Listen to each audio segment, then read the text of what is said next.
আসসালামু আলাইকুম। আপনাদের জন্য আজকে আমার নতুন রেসিপি চকো চিপস। নানান ধরনের ডিজার্ট, কেক, ডেকোরেশনের জন্য এই চকো চিপসটা আমরা ব্যবহার করে থাকি।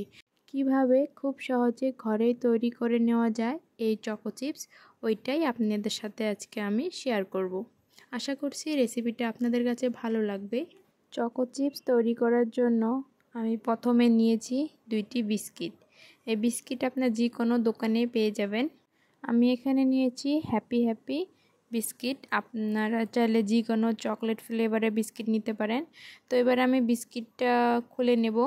Cocoa powder, dark chocolate, coffee ঝামেলা ছাড়াই আমি শুধুমাত্র বিস্কিট দিয়ে তৈরি করে নেব চকো চিপস। চকো চিপস বানানোর জন্য আমি এখানে 2টা বিস্কিট নিয়েছি। বিস্কিটগুলো এবার আমি ছোট ছোট করে ভেঙে দেব। অবশ্যই ভেঙে দিতে হবে। তারপরে দিয়ে দেব মিক্সি জারে, দিয়ে এটা গুঁড়ো করে নেব। গুঁড়ো করা হয়ে গেছে। এবার আমি অল্প অল্প পানি দিয়ে বিস্কুটের গুঁড়োর সাথে মিশিয়ে নেব। এখানে একবারে পানি দেওয়া যাবে না, অল্প অল্প পানি দিয়ে মিশাতে হবে। এই কাজটি অল্প ধৈর্য নিয়ে করতে হবে। আমি দেখতেই পাচ্ছেন আমি এখানে অল্প অল্প পানি দিয়ে তারপরে বিস্কুটের গুঁড়োর সাথে মিশিয়ে নিচ্ছি। ঠিক এইভাবেই আপনারাও করবেন, দেখবেন চকো চিপসটা একদম পারফেক্ট হবে। চকো চিপস বাজারের দামটাও বেশি হয় আর অনেক সময় অ্যাভেলেবেলও থাকে না। তো আপনারাই খুব সহজে মাত্র 5 টাকার বিস্কিট দিয়ে তৈরি করতে পারবেন এই চকো চিপস। তো এদিকে আমার মিশ্রণটা পরে হয়ে এসেছে। এখানে আমি আর একটু পানি দিয়ে মিক্স করে নেব।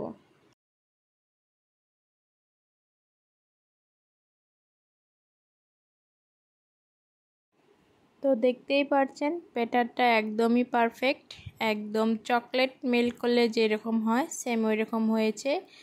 এই পাশে নিয়েছি আমি একটা পাইপিং ব্যাগ। এটা আমি একটা গ্লাসে ভিতরে ঢুকিয়ে দিয়ে ব্যাটারটাকে এখানে ঢুকিয়ে নেব। আপনাদের কাছে যদি পাইপিং ব্যাগ না থাকে তাহলে বাড়িতে যে দুধের প্যাকেটগুলো আসে বা তেলের প্যাকেটগুলো যে আসে ওইটাকে ভালো করে ওয়াশ করে ড্রাই করে নেওয়ার পর আপনারা ওইটা পাইপিং ব্যাগ হিসেবে ইউজ করতে পারেন। তো এদিকে আমার ব্যাটারটা একদম ফুল ঢুকানো হয়ে গেছে।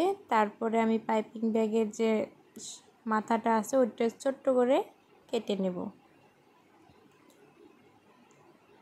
তা আমি এখানে বাটার পেপার ইউজ করি নাই, প্রেমিক্সের যে পেপারগুলো আসে ওইটাই আমি কেটে ভালো করে ওয়াশ করে নিয়েছি।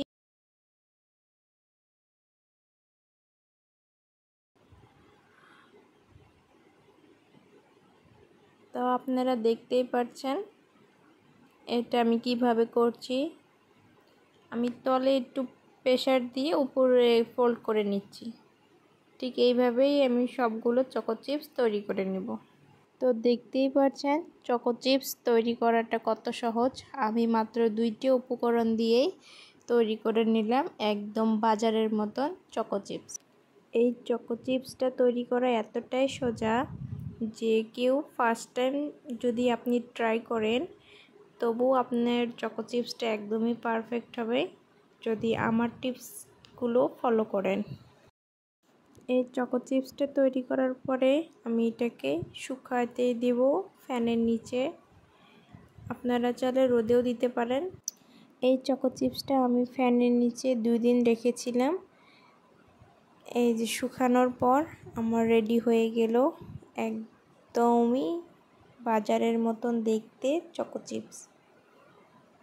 খুব সুন্দরভাবে এটা শুকানো হয়ে গেছে।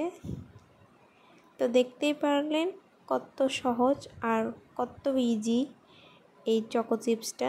আমি একটা কাচের জারে এটাকে তুলে স্টোর করে রেখে দেব। এইভাবে চকো চিপস বানিয়ে আপনারা 6 মাস অবধি স্টোর করে রাখতে পারবেন, কোনো প্রবলেম হবে না। অবশ্যই জারের মুখটা খুব ভালো করে আটকে নিতে হবে। আশা করছি রেসিপিটা আপনাদের কাছে ভালো লেগেছে। ভালো লেগে থাকলে অবশ্যই লাইক শেয়ার করবেন আর আমার চ্যানেলে নতুন নতুন ভিডিও দেখার জন্য চ্যানেলটাকে সাবস্ক্রাইব করবেন। খোদা হাফেজ।